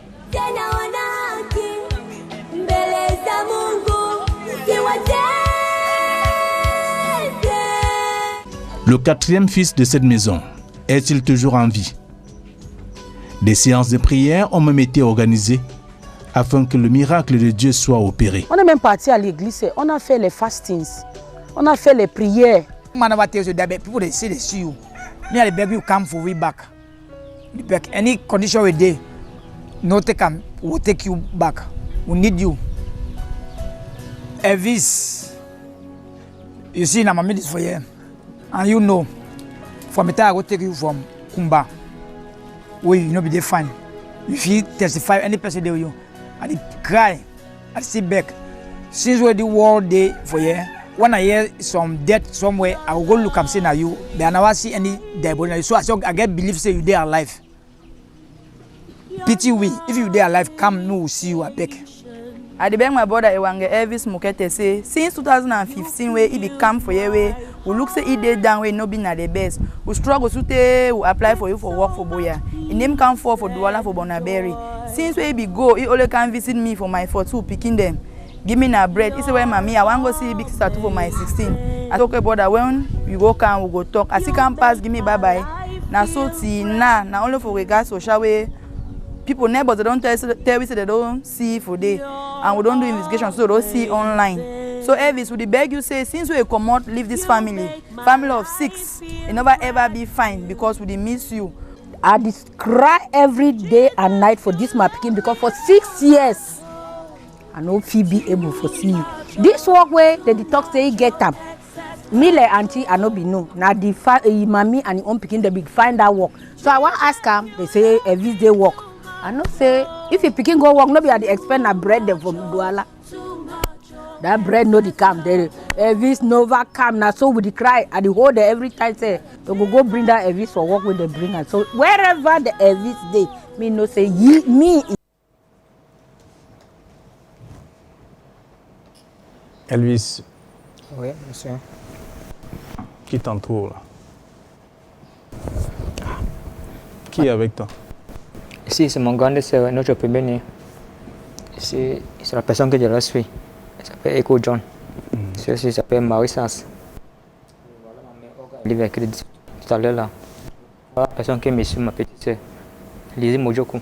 Il y a une personne qui manque. 2. Il y a 2 personnes, 2 garçons. Oui, notre dernier nuit avec notre deuxième nuit. Merci. Oui, c'est eux qui manquent. Alors tu confirmes que personne n'est mort quand même? Tous vivent encore? Oui.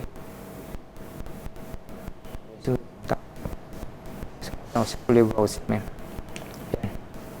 Je vous remercie pour vous et c'est vous qui avez fait le travail aussi comme ça. Je vous remercie aussi pour ce que vous avez fait jusqu'à je le vis encore aujourd'hui même. Je vous remercie. Merci même les gens aussi que j'avais mal à la télé jusqu'à quand il y a mon frère aussi, qu'on attend d'aller là-bas. Parce que ma frère aussi, c'est lui qui dit là-bas au télé qu'il y a un voisin qui la voit. Peter.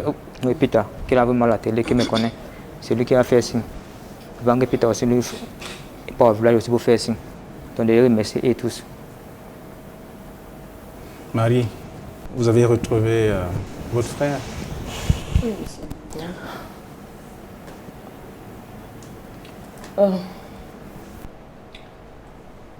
Il me manque les mots pour exprimer ma joie, tout. Je ne sais pas comment je peux m'exprimer. Mais quand on dit que Dieu vive et Dieu est grand, c'est vraiment le cas ici. Parce que à un moment donné, c'était comme si on n'avait plus l'espoir. Surtout, il sait, surtout moi, il sait que j'étais inquiet. Je ne dis pas que les autres n'étaient pas inquiets. C'est parce que c'est quelqu'un que je cause avec. Il est un de mes petits frères que, normalement, lui ne bavarde pas. Il est trop calme parmi nous tous. Il est le plus calme. Et le voir encore, ça me soulage. Oui, et je vais vous remercier surtout le docteur, ce docteur Foucault, j'espère. On ne sait même pas là où on va commencer à lui remercier. Et au nom de la famille, on va aussi remercier tout le monde qui ont mis la main sur la table pour qu'il aille à manger. Il a aussi de l'argent pour son pansement et tout ça. Même tout le monde qui est ici là, c'est à cause de lui. S'il n'avait pas le cas dans lequel il ne pourrait pas laisser tout ce qu'il avait à faire pour être ici. Et je vous, monsieur Flavie, monsieur Dani et les autres, je ne sais pas comment on peut vous remercier. Que Dieu vous bénisse. Et que le programme-ci vive long au nom de Jésus. Amen. Amen.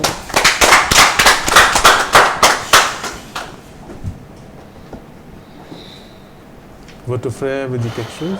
Echo John. Echo. Donnez-lui le micro, il a quelque chose à dire aussi.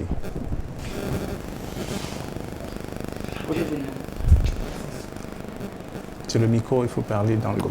Breakfast. I feel very grateful Put up your mouth. for today. You see my junior man here.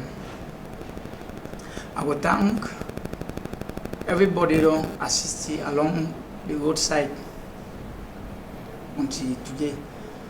I will thank the doctor. I thank this program, Regards Social. So my heart, it flow with cry. I know if you talk, I know. C'est l'émotion, on le comprend. On le comprend. Ami? Oh là, c'est grave, c'est bon.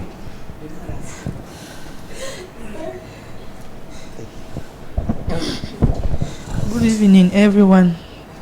I thank God we don't make it possible for we to see our brother again. The man way there for my front, and me I dey follow it directly for it back.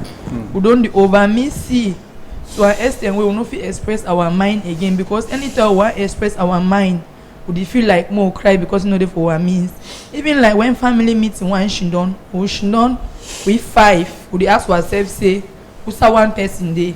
We thank God for you we don't make them possible right up to now, and we don't see. We dey see thank the doctor way before for your hand. Say make God go continue bless that doctor.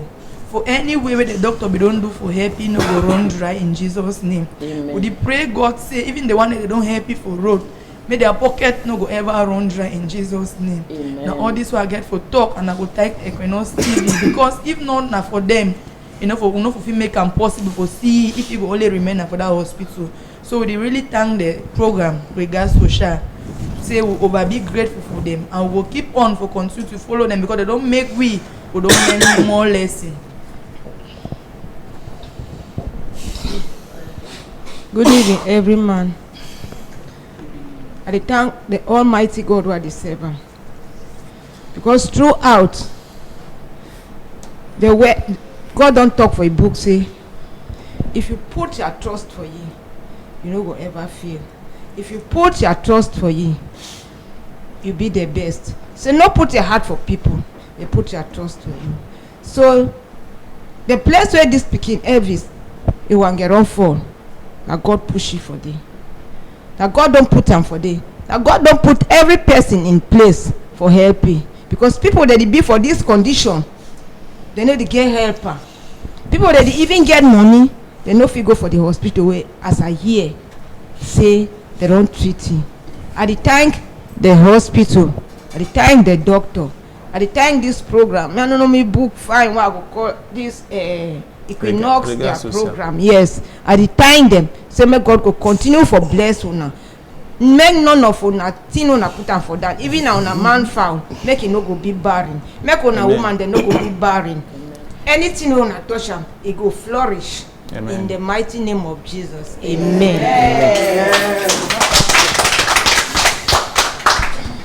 Adolphe Comé, vous comprenez bien l'émotion qui anime tous ceux qui sont sur ce plateau, notamment Elvis, ses frères, sa mère. Des émotions très différentes selon le cas. Commençons par Elvis. Je pense qu'il va réaliser ce qui est en train de se passer tout doucement, avec le temps. Il doit être dans un état de sidération. Il est dans un état où il ne s'attendait pas du tout à ce qui s'est passé là. Et donc, il n'est pas encore capable de penser, de dire quelque chose de clair là-dessus, ou même d'exprimer toute son émotion, toute la joie qu'il a de retrouver sa famille. Pour le moment, je pense qu'il est un peu sous le choc, parce que c'est une émotion forte. Heureusement qu'il n'est pas un cardiaque ou un hypertendu. On ne sait pas comment ça aurait pu se passer. On a quand même prévu médecin. Du côté de toute façon. Donc, du côté de la famille, c'est une situation très compliquée parce que c'est une famille qui a perdu de vue leur fils, leur frère, depuis très longtemps. Ils ont été dans l'incertitude. Ils ne savaient pas s'il est en vie. Ils ne savaient pas s'il est décédé. Je pense que pendant longtemps, ils ont eu deux émotions fortes. La première, c'était la tristesse de ne pas le voir et de se dire que il lui est peut-être arrivé quelque chose de grave. Ils ont peut-être pleuré avant leur fils et frère. Ils ont été angoissés de ce qui aurait pu lui arriver en imaginant les scénarios possibles. Ça a dû susciter beaucoup d'angoisse chez eux. Et en même temps, de l'autre côté, ils ont parlé de prière. Ils ont dû avoir de l'espoir. Ils étaient dans l'attente de ce que un jour, il reviendra. Mais c'est une attente, dans ce cas-ci, qui n'est pas une attente patiente ou une attente confiante, comme ça doit l'être normalement.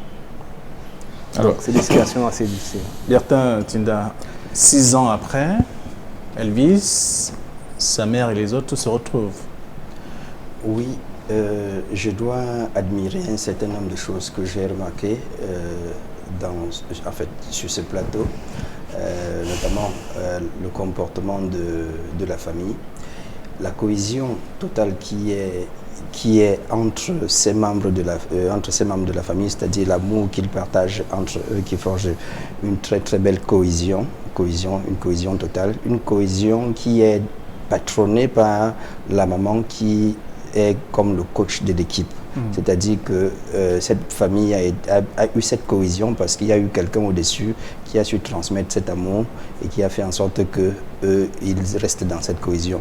J'ai écouté pendant tout ce temps le nom de Dieu, qu'il soit béni. Mais je voudrais également dire que Dieu ne bénit que des actions. Des actions comme les actions de cet infirmier, de ce médecin qui s'est occupé de lui. Donc il n'y a pas quelqu'un qui pose un acte, Dieu n'accompagne pas. Et Dieu n'accompagne que ceux qui ont apporté un 5 francs, notamment celui qui a apporté 15 000 francs, ou bien celui qui a donné à manger à cet enfant qui était perdu dans la rue. Voilà au niveau où Dieu il intervient. Je le dis pour que nous ne restions pas les bras croisés en laissant Dieu à lui seul fait gérer toutes les situations, mais que nous puissions acter comme dans ce cas, ou bien dans tous les autres cas de regard social, quand nous implorons le nom de Dieu, il faut que nous soyons en train d'acter, que nous soyons en train de faire quelque chose. Alors, vous voulez parler déjà de ce que Elvis va faire, déjà qu'il a retrouvé la famille. Exactement. Non, il faut qu'il s'engage à faire quelque chose. Exactement. Je voudrais terminer par là pour dire que tomber l'euphorie ou bien l'émotion de se retrouver, le problème va rester. Le problème n'a pas disparu. Ce problème qu'il a fait sortir de sa famille pour aller à la quête de sa pitance, ce problème va rester. Et je voudrais dire que si Elvis, lui, commence déjà à faiblir psychologiquement, il a commencé à perdre. Ça, comme je l'ai dit tout à l'heure, c'est un point d'arrêt. C'est un point d'arrêt, une difficulté, une adversité qu'il doit falloir transformer ça en une opportunité pour que demain, quand il parle de l'histoire de sa vie aux autres enfants, aux autres personnes qui vont venir autour de lui, qu'il sache dire à ses enfants que vous ne savez pas d'où je viens, parce que je suis passé par la rue, parce que je suis passé par les blessures, parce que je suis passé par d'énormes choses et aujourd'hui voilà qui je suis. Si cette situation vient, s'il laisse cette situation le manger, le dissoudre, il n'aura pas, il n'aura pas gagné, ou bien les parents n'auront pas gagné entièrement. C'est vrai, on aura gagné de retrouver le fils de la famille, mais après tout, il faut que la vie continue. Donc il va se mettre dans la tête que la vie doit continuer. Et par quoi? Par exemple, c'est juste une piste, par l'investissement en lui, parce que s'il investit en lui, peu importe la condition dans laquelle il peut se trouver prochainement, peu importe le lieu où il peut se trouver prochainement, il produira d'énormes rentabilités grâce à ce qu'il a investi en lui. Ça peut se faire par des formations, ça peut se faire par des investissements, ça peut se faire par un certain nombre de choses. Donc il faudrait qu'il prenne ça vraiment à son compte pour savoir que pour que son passage sur la terre ne soit pas aussi indifférent que son absence. Merci à vous, Bertin Tinda. Alors, Marie, qu'est-ce que vous avez prévu pour Elvis? Lorsque vous allez rentrer tout à l'heure, demain, il devra faire quoi? Il va rester à la maison? Première des choses, c'est de couper de sa blessure qui est là. Parce qu'avec le genre de blessures que nous on a vu par la télé, on ne sait pas, on doit parler avec le docteur, on doit savoir comment est son état. Donc après ça, là, moi je pense qu'il doit même, parce qu'on ne peut pas faire rien que lui-même et décide pas. Mais comme mon frère là a dit, il faut qu'il a dans sa tête qu'il doit avoir quelque chose à faire. Et puis moi je vois que c'est à lui de dire de quoi il s'agit. D'accord. On va lui laisser le temps de se remettre parce qu'il est dans l'émotion en ce moment, le fait de retrouver ses frères, sa mère surtout, qu'il voulait à tout prix voir. C'est ça? Oui. Tu l'as vu? Je l'ai vu et tout. Oui, ça me plaît. Et vous êtes content, on le voit. On le voit. Et je vous remercie encore. Oui. Ok. Merci à vous. Mamie, thank you.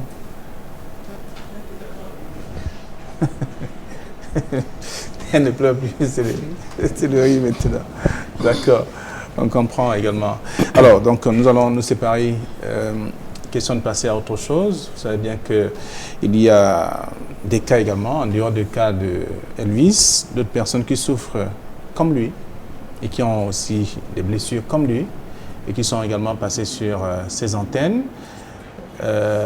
Merci de revivre encore ces moments tristes et aussi qui vont certainement vous permettre d'avoir une idée précise de Elvis, de ce qu'il a vécu lorsqu'il est parti de la maison, et également ce qu'on a pu faire pour lui jusque-là. Je vous invite à suivre tout un, juste un bout et nous allons passer à autre chose.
Assis à même le sol, la mine dépitée et le regard perdu, le jeune homme que vous voyez ne souffre d'aucune démence.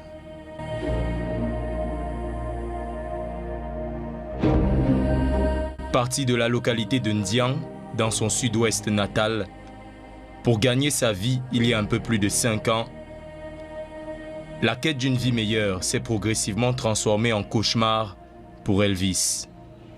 Des sols du sud-ouest, formé là-bas du côté indien, l'État habitait à Kumba avant qu'il vienne ici. C'était un petit blessure, un petit truc qui avait glissé de tomber, donc j'avais un petit blessure là-bas. Pendant que je portais les bouts pour aller au champ, pour aller faire mon petit travail. J'ai porté les bouts pendant 2 jours, je rentre à la maison. Quand je m'enlève maintenant les bouts, maintenant tous les pieds ici sont gonflés. J'ai fait 2 jours à la maison avant qu'on m'amène pour un petit médecin. Quand on arrive là-bas, le papa a commencé le traitement pour donner l'injection. Après, il a commencé à percer le pied là. Dès qu'il a commencé à percer ça, l'eau commençait à couler là-bas un peu. Il demande des médicaments, de rentrer à la maison.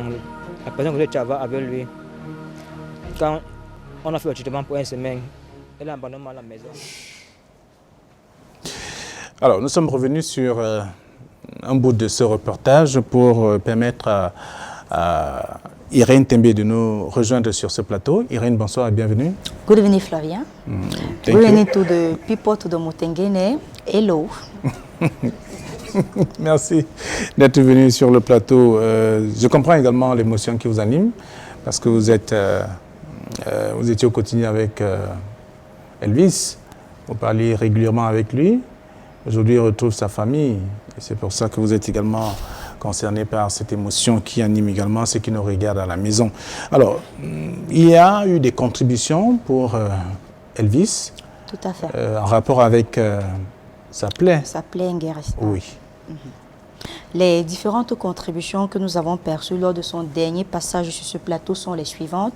Ben Béni, 5 000 francs. Famille Pombo, 5 000 francs. Famille Bienfaitrice Akrébi, 25 000 francs. Yves Laurent, 2 000 francs. Une famille de la Cité des Palmiers, 5 000 francs. Né pour servir, 500 francs. Une chrétienne, 5 000 francs. Evian, Ingrid, Tamara et Malia, 1 100 francs. Tala Nathalie, 10 000 francs. Elisabeth Zébazé de Limbe, 2 000 francs. Une famille chrétienne de Bangé, 2500. Un chrétien, 5000. Christian Joël Diakemdo, 2500. Jacqueline Okodombe, 450. Jules depuis Libreville, 1000 francs. Jofan Simen Cindy, 15 000. La famille Niemek, 20 000 francs. Francine depuis Bruxelles, 5 000 francs. Aga Peyo, 2 000 francs. Bienfaitrice, 5 000 francs. Marcel et Angèle, 5 000 francs. Une bienfaitrice de Consamba, 50 873 francs. Meyon, 2 000 francs. Famille Chakwami, 10 500. Association Blessed Union, 50 000. Berlin, 3 000 francs. Une maman depuis Fumbot, 4 000 francs. Emmanuel Ngakui Chako, 5 000 francs. Noukwe, épouse Fumba, Eudi Germaine, 5 000 francs. Camelo Kwika de Bolova, 2 000 francs. Fadila Sali de Makepe Petit Pays, 2 000 francs. Daniel Messi, 2 000 francs. Chaya Biale, 1 000 francs. Munchili, 1 000 francs. Bon Samaritain de Piti Dibamba, 1 000 francs. Une bienfaitrice, 1 500. Kemwe Adélaïde Flore de Douala, 1500. Bienfaitrice, 5000 francs. Ndefombu, 500 francs. Yota Diki, 5000 francs. Kwika, 2000 francs. Ndikoum Isaac Difor, 5000 francs. Confort Penfree, épouse Awa, 2000 francs. Alain Stéphane Tala, 1000 francs. Ndjeha Wobe Joseph, 1000 francs. Arsène Junior Ngakui Chako, 5000 francs. Arlette Fecha Feku, épouse Sanjon, 4000 francs. Bienfaitrice, 5000 francs. Elvis Kafou, 5000 francs. Géril Arbor Akem Orok, 5000 francs. Yvette Vanessa Mogwe, 1000 francs. Richel Amel, 500 francs. Sheila Tengo Atekwana, 5000 francs. Kem Maxime de Puchan, 2700. Ibrahim Mamoudou, 5000 francs. Chukwa Kombo, 1000 francs. Isabelle Loum, 2250. Hélène Chapi, 1000 francs. Salomène, 2000. Viviane De, depuis Njombe, 1000 francs. Madame Washi, 1000 francs. Ewal Wisher from Yaoundé, 1000 francs. Famille Peno Eric, 1000 francs. Famille chrétienne depuis Yaoundé Santa, 2000. Tatan Fokou Jedeyon, 2000. Arnaud Tengue Passanchou, 1000 francs. Fordi, 10 000. Famille Ngoko Abonaberi, 2000 francs. Simo Alain, 2000 francs. Somebody from Bonaberi, 3000 francs. Tambi Edita Yaoundé, 10 000 francs. Chakunte, 1500. Un Camerounais, 2000. Un chrétien de Ndorpassi, 1500. Une âme de bonne volonté, 1000 francs. Une bienfaitrice de Youpé, 5000. Une chrétienne de Lorbessou, 2000. Une chrétienne de Sainte-Monique, 2500. Un chrétien de l'Église de Dieu, 1000 francs. Une dévote de la miséricorde divine à Yaoundé, 10 500. Une femme de Koutaba, 2000 francs. Une grand-mère derrière Monaco, 2000 francs. Une maman de bonne volonté à Bonamoussadi, 5000 francs. Une maman et sa progéniture, 1500. Wambon, 2000. Windows Smith, 5000 francs. Wango, épouse Fumbi, 5000 francs. Marie Kenfak, 1000 francs. Une bienfaitrice de PK12, 1000 francs. Jeanne Jomo, 2000. Claude Adjaoum de Tico, 5000. La famille du révérend Dr Obem Bitang à Boya, 10 500. Dassi Brenda Akumba, 200 francs. Étienne William Moiralienou, 1000 francs. Puyo Leveline Nongi, épouse Monté, 500. Gianni Bernard, 1000 francs. Larissa Lewalonga, 2000. Christine Tikwe, 1000 francs. Chimène Henriette Nangemeli, 4000 francs. Hélène Viviane Magagwe, 500. La famille de Foix, 1500. Elsie Blonde Chamda, 2000. Lisette, 500. Famille Fosine Ulrich de Bonabéry, 2000 francs. La famille Tala, 500 francs. Couple anonyme de Boya, 5000 francs. Ulrich Fosine, 2000 francs. Florence Kenko Wechabi, 1000 francs. Monsieur Cha J. Clotis de Banté, 1000 francs. Gabriel Zangin, 1000 francs. Jeanne-Mireille Agoumé, 500. Raphaël Changoutowe, 2500. Léonin Goumvo, 5000 francs. Françoise Massé, 5000 francs. Jules Magua Fokou, 1000 francs. Bertine Mosaïou Foken, 1000 francs. Don Farserge Laure, 2000. Thomas Nogni, 5000. Jean-Paul Mondoleba, 500. Le Cordeau de Manjo, 1500. Arnaud Kezo Gaku, 1000 francs. Gladys Mangui, 5000. Faux Ama Ivo, 1000 francs. Biekwe Fo, Sandrine, 2000. Nicanor Tenoué, 2000. Bertrand Selaboué, 2000. Alain Bonfistiana, 2500. Dieudonné Nitendem Sobze, 1000 francs. Pauline Yomwe Takangam, épouse Yemata, 2000 francs. Alexia Nincho Kwemo, 5000 francs. Collins Noubissi, 1000 francs. Jean Nana, 10 000. Adélaïde Marie Métiam Tengemene, 2000. Olive Cléo Kemwe Wip, 1000 francs. Nasser Zoem Dieudjoué, 1000 francs. Odette Tomeko Veuve Chumbon, 5 000. Lutette Tou Were Bessi, 10 000 francs. Une bienfaitrice Aniala Campo, 5 000 francs. Kamse Dimitri, 5 000 francs. Monsieur et Madame Gansi Alfred, 2 550. Madame Ouaché, 1 000 francs. Akefa Kenfak Lucie, 2 000. Alice, 5 000. Amina depuis Makenene, 500. Anonyme de Marois, 1 000 francs. Amel Aurel N depuis l'Allemagne, 30 000. Atoni Eteki, 2 000 francs. Augustin Tagné, 5 000 francs. Bienfaiteur, 10 000. Bienfaiteur de Koto Village, 5 000. Bienfaiteur anonyme, 5 000. Bienfaiteur anonyme de Yaoundé, 5 000. Bienfaiteur de Yaoundé, 5 000. Bienfaiteur de la Guinée équatoriale, 10 000. Bienfaiteur de l'Orbessou, 21 750. Bienfaitrice, 5 200. Bienfaitrice, 2 000. Bienfaitrice 5 000, bienfaitrice 2 000, bienfaitrice de Bafoussam 10 000, bienfaitrice de Bonamou Sadi 10 000, bienfaitrice de Youpé 5 000, Bibanjon 2 000, Blaise Etundi 1 500, Blaise in My Business 2 000, Bruxelles Parfait Amen 1 000 francs, Karine du Tchad de N'Djamena 1 500, Célestine Wepon Moulou 5 000 francs, Chez Dom Rivalan 100 francs. La famille Sévidem, 2500. La famille Guamo de Balmayo, 2500. La mère d'Adélaïde, 1000 francs. Les jumeaux Ninche, 25 000. Les merveilles, 10 000. Leti Oyomi Nandje, 1500. Lewa Larissa, 1000 francs. Monsieur Fernand Audrey, 2500. Main sur le cœur Andorbonne, 25 000. Malizo Mwenjong Goundé, 1000 francs. Maman Claire de Boya, 5 000. Maman Mafira, 2 000. Maman Ngolais, 50 000. Maman Rose depuis Yaoundé, 5 000 francs. Maman Mefire, 2 000 francs. Marie Kamchou, épouse Mboucha, 5 000. Marie Madeleine Mekohanga, 2 000. Mayo, 2 000. Fossa Mama, 200. Madame Dieumen de Rond-Point Express, 1500. Madame Laurette, 1000 francs. Madame Wango, 5000. Moacha Claudiane depuis Banja, 1000 francs. Monsieur et Madame Kewo, 2500. Nana Didero, 10 000. Narcisse Fongang de Yaoundé, 2000. Nathalie Noutepine, 5000. Nebache Emmanuel, 5000. Ngeko Samdieu, 2000. Pefoura Armando, 2000. Personne de bonne volonté, 5000. Prudence Zengon de Limbe, 1000 francs. Régine Ansa, 1000 francs. Saline Djechan, 2000. Santé et sport, 1000 francs. Chrétien de Niala, 1500. Clarisse Capelewet Kenga Fak, 1100 francs. David Donpa Gimfan Donfak, 5000. Ndjeche Joséphine, 2000. Engmon Moukete, 2000. Emmanuel Nebaché, 5000. Emmanuel Nomiset Lema, 5000. Emmanuel Chefort, 5000. Ernest Aubin Binkam, 10 150. Famille Zali aux États-Unis, 15 000. Famille Mbekam du Cameroun et de la diaspora, 1000 francs.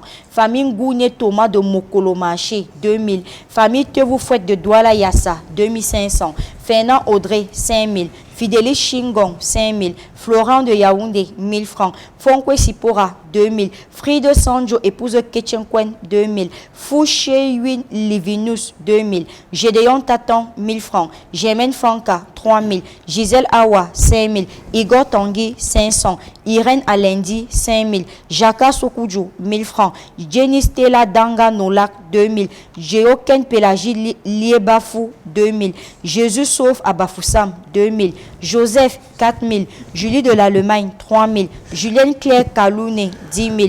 Kamdoum Franc de Yaoundé, 3000. Kemos, 5000. Kenneth Karawa Djeba, 5000. Kewanfe Olivier, 5000. KSBS depuis Libreville, 5000 francs. Nous avons un montant pour le cas d'Elvis de 1 46 623 francs CFA.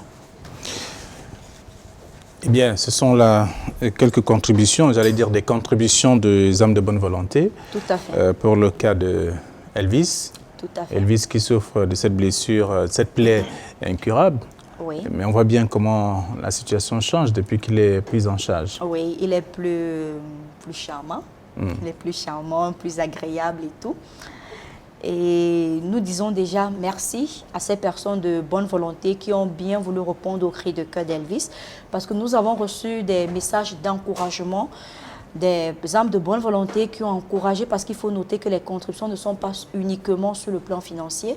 Il y a également des contributions sur le plan moral, sur le plan spirituel.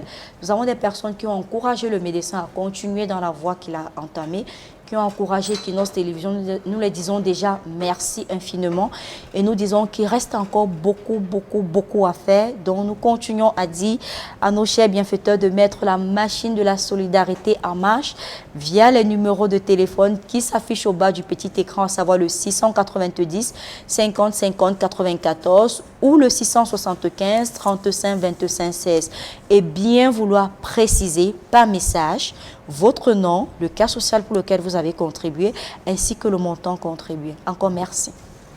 Merci également, parce qu'il n'y a pas que le cas de Elvis, il y a bien d'autres cas aussi qui sont passés au même moment que lui, qui ont besoin également de soutien.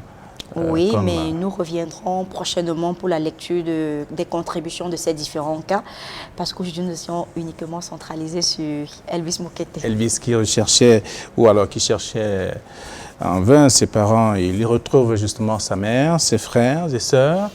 C'est une joie que l'on observe en tout cas à travers les gestes. Vous ne pouvez peut-être plus voir, mais c'est encore ce qui se passe ici sur ce plateau. Merci à vous Irène et à jeudi prochain. Thank you very much. On dit encore également thank you à Mutengene, thank you à Boya, thank you à Kumba. Et également à ma terre, à mon village fétiche Bamenda. Je dis également merci de nous écouter et de nous regarder. Merci. Merci également à vous, chers invités. Bertin Tinda, merci également à Adolphe Ikomen d'être venu sur ce plateau et à toute l'équipe qui a contribué à la réalisation de cette autre édition de Regard Social. On va dire merci à Dallas Tchana qui est avec nous, à Carlos Minoué, Eric Ouattat. On va dire merci à Cédric Ndieng, Dani Warenzede qui est le réalisateur de ce programme. Merci beaucoup. On va dire merci également à Emmanuel Wapi pour des conseils et aussi merci à ce grand public qui est avec nous comme tous les jeudis soirs. Merci d'être venu. Madame, Messieurs, je m'appelle Flavien Dongo. Bonsoir.